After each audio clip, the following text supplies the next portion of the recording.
Саламатсыңарбы урматтуу бүтүрүүчүлөр? Силер менен кайрадан эфирден жолугушуп жатканыма абдан кубанычтамын. Анда эмесе биз жалпы республикалык тестирлөөгө даярданууга арналган дагы бир кезектеги телевизиондук сабагыбызды баштайбыз. Бүгүнкү сабагыбызда биз силер менен негизги тесттин математика бөлүмүндөгү кездешүүчү экинчи бөлүктүн бир нече тапшырмаларынын чыгарылыштары менен таанышууга жетишесиңер. Анда эмесе экранга көңүл бурабыз. Мынакей балдар, математика боюнча негизги тесттин экинчи бөлүгүндөгү тапшырмалардын форматы силер экран көрүп тургандай форматта кездешет. Тапшырманын же суроонун тексти жазылат, астында 5 жооп сунуш кылынат. Ушул 5 жооптун бирөө гана туура болуп эсептелет. Анда эмесе мен тапшырманын өзүн көрсөтүп көрөйүн. Карагылачы.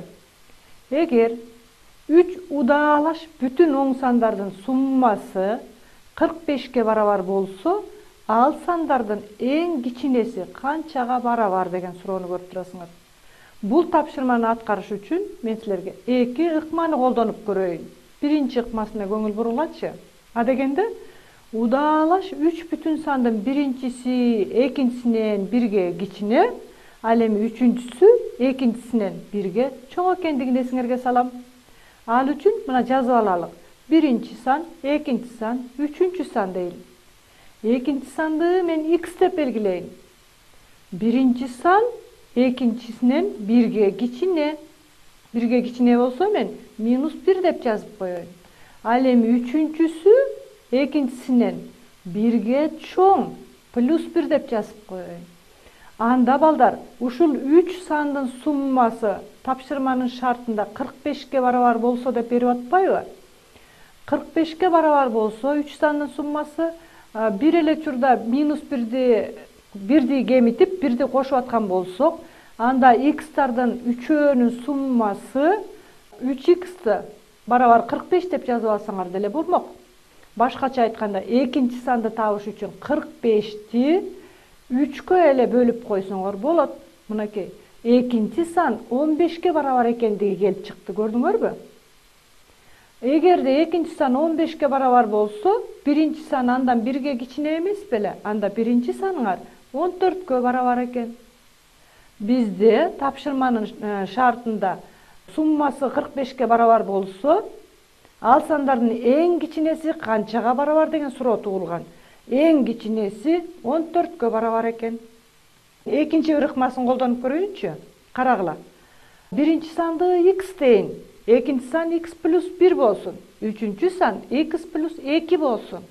Анткени тапшырманын шартында 3 удаалаш бүтүн оң сандар деп берилген. А бул үчөөнүн суммасы мына силерге көрүнүп тургандай 45 барабар болчу балдар. Тапшырманын шартында 3 удаалаш бүтүн оң сандардын суммасы 45 барабар деп берилген. Эми бул үчөөнүн суммасын тапсак, окшош кошулуучуларды топтогонго туура келет. X-тан үчөө турат. Көрдүңөрбү? Барабардыктын сол жагында 3x +1 +2-ни көрүп турасыңар. Ал +3кө барабар. Барабар 45. 3x-ти табыш үчүн 45тен 3-тү кемитсек 42 чыкты. 42-ни 3кө бөлсөк 14 чыкты. Мынакей балдар, экинчи ыкма менен чыгарганда дагы бул тапшырманын туура жообу D экендигин көрдүңөр. Туура жообу D деп жазабыз. Биринчи сан 14кө барабар экендигин көрүп турасыңар. Анда эмесе, урматтуу бүтүрүүчүлөр, көрдүңөрбү? Азыркы силерге берилген тапшырманын мен эки ыкма менен чыгарылышын көрсөттүм. Силер тест тапшырып аткан учурда кайсыл ыкманы ыңгайлуу деп эсептесеңер, ошол ыкма менен чыгара берүүгө укугуңар бар. Мен дагы эле ушул негизги тесттин математика бөлүгүнүн экинчи бөлүгүндө кездешүүчү дагы бир тапшырманын шартын сунуш кылайын силерге. Мынакей шартын карагылачы. Эгер x бөлүнгөн y барабар 5 болсо, анда 2x - 3y бөлүнгөн y канча болот деген суроо бар. Бул суроонун жообу катары 5 жооп сунуш кылынган. Ушулардын ичинен бирөө гана туура болот. Кайталайм. Эгер x бөлүнгөн y барабар 5 болсо, анда 2x - 3y бөлүнгөн y канча болот деген суроо турат. Бул тапшырманы чыгаруу үчүн мен кайсыл туюнтманын маанисин сурап аткандыгын адегенде белгилеп алайын. Көрдүңөрбү? 2x minus 3y bölüнгөн y'ти сурап атат бизден. Мен аны жазып алайын өзүнчө. Андан кийин математика курсунда силерге белгилүү болгондой айырманы с-га бөлгөнүн көрсөтүп атат, көрдүңөрбү? Мүчөлөп бөлүп койсо боло турганын. А минус v-ны с-га бөлүш үчүн а бөлүнгөн с минус v бөлүнгөн с деп жазып алса боло тургандыгын силерге кайталап өтүп атам. Анда ушул эрежени колдонолчу мынакей. Мүчөлөп бөлөйүн, 2x'ты y-ге бөлөйүн. Мынакей экранда жакшылап карап тургула. 2x'ты y-ге бөлдүм, минустун өзүн жазайын. 3y-ти y-ге бөлөйүн. Көрдүңөрбү? Бөлчөктүн алымында турган туюнтманы бөлүмүнө мүчөлөп бөлдүм. 2x'ты y-ге, минустун өзүн жаздым, 3y-ти y-ге бөлдүм. Барабар. Бул жерде 2 көбөйтүү x бөлүнгөн y деп жазып алсам болот. Көбөйтүндү түрүндө. Минус 3 бөлчөктүн алымында да, бөлүмүндө да y тургандыктан бөлчөктү кыскартуунун эрежесин колдонсок 3-кө эле барабар болуп калат. Көрдүңөрбү? Алымында да y, бөлүмүндө да y турат. Анда бул жерде минус 3 гана келип чыгат. Эми балдар, тапшырманын шартында x бөлүнгөн y барабар 5 болчу. X бөлүнгөн y-тин ордуна мен 5ти жаза турган болсом, 2 көбөйтүү 5 минус 3 барабар 7 болот. Анткени 2-ге 5ти көбөйтсөм 10, 10дон 3ти кемитсем 7-ге барабар болот. Көрдүңөрбү? Бул тапшырмада туура жообу Б болоорун көрүп турасыңар. 7-ге барабар экен. Бизге берилген 2x минус 3y бөлүнгөн y туюнтмасынын мааниси 7-ге барабар экендигин көрдүңөр. Ушул эле тапшырманы, урматтуу бүтүрүүчүлөр, башка ыкма менен деле чыгарсаңар болот. Тапшырманын шартында x бөлүнгөн y барабар 5 деп берилбеди беле? Ошол жерден x-ты y аркылуу туюнтуп алсаңар болмок. Анда x барабар 5 y чыкмак. Тапшырмадагы силер табууга зарыл болгон туюнтмадагы x-тин ордуна 5 y-ти коюп туруп эле эсептеп койсоңор деле чыгат. Ал ыкманы өз алдыңарча үйдөн отуруп чыгарып көрсөңөр болот. Анда эмесе кийинки тапшырмага өтөлүк. Кийинки тапшырманы карап көргүлөчү. Мынакей, экранда силерге экинчи бөлүктүн дагы бир тапшырмасы көрүнүп турат. Эгер x-тен f функциясы бардык x сандары үчүн x-тен f барабар 3-түн x-нчи даражасы формуласы менен аныкталган болсо, анда төмөндө келтирилгендердин кайсынысы x плюс 1-ден f минус x-тен f-ге барабар. Балдар, бул стандарттуу эмес эсеп болуп атат. Жакшылап көңүл бургулачы. Силердин окуу китебиңерде мындай тапшырмалар кездешкен эмес. Бул тапшырманы аткарыш үчүн адегенде эмнени табуу керек экендигине жакшылап көңүл бургула. Бизде мынакей эмнени табуу керек экендигин мен жазып атам. X плюс 1-ден f минус x-тен f барабар канча деп суроо берип атат. Шартында x-тен f барабар 3-түн x-нчи даражасы эле берилген. Эми балдар, биз x-тен f болгон учурда 3-түн даража көрсөткүчү x экендигин көрүп турасыңар. Мен кызыл сызык менен астын сызып атам. Биз чыгарыш үчүн x плюс 1-ден f-тин маанисин эсептешибиз керек болуп атат. Анда x-тин ордуна x плюс 1-ди коелук. Эки учурда тең, көрдүңөрбү? X плюс 1-ден f барабар 3-түн x плюс 1-нчи даражасы болот. Ушул жерге жакшылап көңүл бургулачы. X-тен f болгондо 3-түн даражасы x эле болгон. X плюс 1-ден f болгондо 3-түн даражасы x плюс 1 болот. Эми 3-түн x плюс 1-нчи даражасын негиздери бирдей болгон даражаларды көбөйтүүдө негизинин өзү жазылып, даража көрсөткүчтөрү кошулат деген даражанын касиетин колдонуп жазсак болот. Анда 3-түн x-нчи даражасы көбөйтүү 3 деп жазып алабыз. Көрдүңөрбү? X плюс 1-ден f барабар 3-түн x плюс 1-нчи даражасы деп жазып алдым дагы, даражанын касиетин колдонуп 3-түн x-нчи даражасы көбөйтүү 3 деп жазып алдым. Эми бул жерде тапшырманын шартында силерге x плюс 1-ден f минус x-тен f канчага барабар экендигин табыш керек эмес беле? X плюс 1-ден f-тин ордуна 3-түн x-нчи даражасы көбөйтүү 3-тү жаздым. Минус x-тен f-тин ордуна 3-түн x-нчи даражасын жаздым. Бул жерден 3-түн x-нчи даражасын кашаанын сыртына чыгара турган болсом, кашаанын ичинде 3 минус 1 калат. Ал Мынакей мен экранга жазып атам силерге. 3 минус 1 көбөйтүү 3-түн 2-синчи даражасы деп жазып алалык. 3төн 1-ди кемитсем 2 калат. 2 көбөйтүү 3-түн 2-синчи даражасы деп жазылат. Эми тапшырманын шартына көңүл бурулачы. Мынакей мен жашыл түстүү рамкага алып коюп атам. 3-түн 2-синчи даражасынын ордуна мен x'тен f деп жазып койсом болот экен. Мына мен жазып коеюн анда. 2 көбөйтүлгөн x'тен f. Көрдүңөрбү? Ушул тапшырманын чыгарылышына жакшылап көңүл бургула балдар. Кантип чыгарып атканыбызга. 2 көбөйтүлгөн x'тен f чыкты жыйынтыгында. Бул жооптордун арасынан карап көрөлчү, кайсыл жооп болуп эсептелет экен? Мынакей Г жообу экен.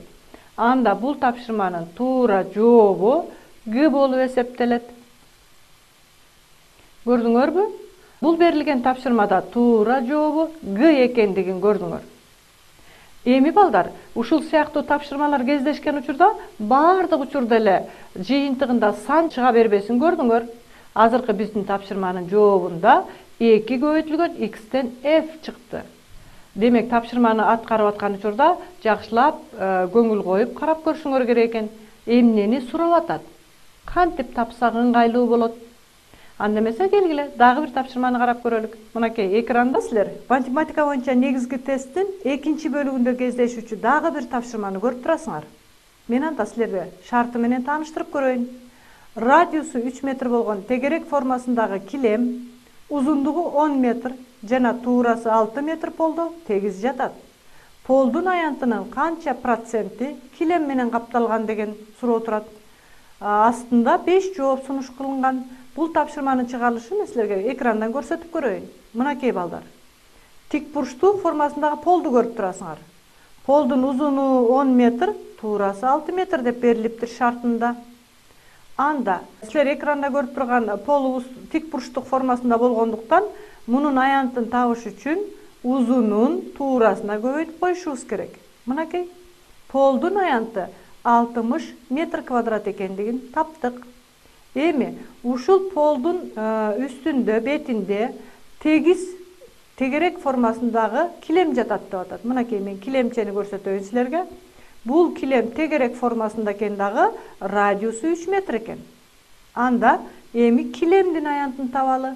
Ал үчүн тегеректин аянтын табуунун формуласын эсиңерге салайын. Мынакей балдар, экранда тегеректин аянтын табуунун формуласын көрүп турасыңар.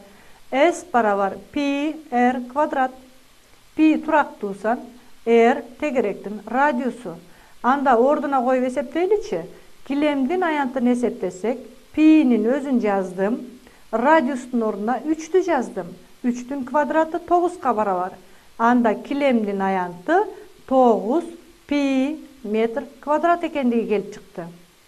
Тапшырманын шартында полдун аянтынын канча проценти килем менен капталган дейт.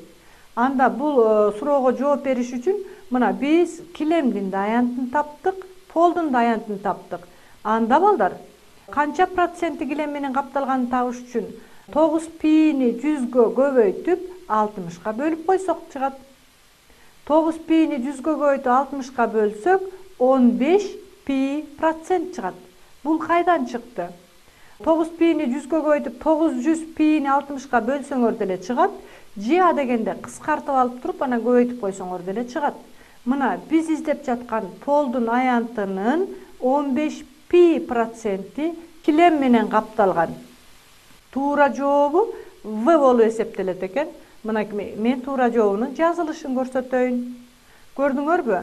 Ушул тапшырмада балдар, килем полдун бетинин канча процентин ээлеп турат деген жоопту бериш үчүн пинин ордуна биз 3,14-тү же 7,22 деген маанини койгон жокпуз.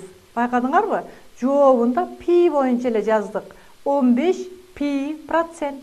Демек силер дагы тестте тапшырма аткарып аткан учурда пинин ордуна 3,14-тү коюп убаралана бербегиле. Айрым учурда пи боюнча гана жазыла беренин көрдүңөр. Дагы бир эскертүүчү нерсе, урматтуу бүтүрүүчүлөр, тесттик тапшырмаларда айрым учурда процент дегендин ордуна пайыз деген жазуу кездешет. Силер окуу китебиңерде процент деп берилген. Эгер тестте пайыз деген терминди кездештирсеңер, силер пайыз деген процент экен деп эле түшүнгүлө. Анда эмес эми кийинки тапшырманын чыгарылышын көрсөтүп көрөйүн. Мынакей экранда силер дагы бир тапшырманы көрүп турасыңар. Эгерде h барабар 60-тан 1 плюс 70-тен 1 плюс 80-ден 1 плюс 90-дон 1 плюс 100-дөн 1 болсо, анда төмөндөгү барабарсыздыктардын кайсынысы туура? Сумма кайсыл барабарсыздыкты канааттандырат деп атат. Экранда 5 вариант сунуш кылынган экен. Бул тапшырманы аткарууда мындай ойлонушуңар керек балдар. Силер берилген бөлчөктөрдүн же 5 кошулуучунун суммасын табыш үчүн жалпы бөлүмгө келтирүүнүн зарылчылыгы жок. Мынакей көрдүңөрбү? 60-тан 1, 70-тен 1, 80-ден 1, 90-дон 1, 100-дөн 1-дин жалпы бөлүмүн таап, анан сумманы табуунун зарылчылыгы жок. Силер бул сумма төмөндөгү барабарсыздыктардын кайсынысы үчүн туура экендигин гана сурап атат. Анда бул тапшырманы төмөнкүдөй кылып аткаргыла карагылачы. Бул кошулуучулардын санын биринчи аныктагыла. Канча кошулуучудан туруптур сумма? Мынакей экранда силер көрүп тургандай, сумма 5 кошулуучудан туруптур. Бул кошулуучулардын эң кичинеси 100-дөн 1 экен балдар. Анда кошулуучулардын санын эң кичинесине көбөйткүлө. Сумма демек 5 көбөйтүү 100-дөн 1ден чоң болот. Көрдүңөрбү? Бул стандарттуу эмес чыгарылыш. Ал эми кошулуучулардын эң чоңу 60-тан 1. Бул эң чоңундагы кошулуучулардын санына көбөйткүлө. 5 көбөйтүү 60-тан 1. Бул сумма 5 көбөйтүү 60-тан 1ден кичине болот. Көрүп атасыңарбы? Анда мен 5 көбөйтүү 100-дөн 1 менен сумма 5 көбөйтүү 60-тан 1дин арасында экендигин эске алып, төмөнкүдөй барабарсыздык түзүп жазып алам. Кош барабарсыздык. Көрдүңөрбү? Мен кайра кайталайм. Бул сумма төмөндөгү барабарсыздыктардын кайсынысы үчүн туура экендигин билиш үчүн мен адегенде кошулуучунун санын аныктап алдым. 5 кошулуучудан туруптур. Анан кошулуучулардын ичинен эң чоңун дагы ошол санга көбөйттүм, эң кичинесин да көбөйттүм. Эми балдар, экранда мен силерге көрдүңөрбү, астын кызыл сызык менен сызып көрсөтүп атам. 5 менен 100 кыскарат, 5 менен 60 да кыскарат. 5 менен 100'тü кыскартсам 20'dan 1 чыгат. 5 менен 60'tan 1'ди кыскартсам 12'den 1 чыгат. Биздин сумма төмөндөгү барабарсыздык туура болуп эсептелет экен. 20'dan 1'den чоң, 12'den 1'den кичине экен. Бул жоопту карап көрөлүчү, кайсыл жооп болуп эсептелет болду экен. Туура жообу Г болуп эсептелет экен. Көрдүңөрбү балдар? Берилген сумма 20'dan 1'den чоң, 12'den 1'den кичине экен. Анда туура жообу Г болуп эсептелет экен. Ушул сыяктуу тапшырмалар кездешкенде балдар, бул кошулуучулардын бардыгынын суммасын табуунун зарылчылыгы жок. Силерге тапшырманын шартында сумма кайсы барабарсыздык үчүн туура деген гана суроо берилип атат. Ал учурда төмөнкүдөй кылып чыгарганыңар силер үчүн ыңгайлуу болуп эсептелет. Урматтуу бүтүрүүчүлөр, ушуну менен бүгүнкү бизге бөлүнгөн убакыт аяктап бара жатат. Кайрадан силер менен эфирден жолугушканга чейин саламатта калгыла.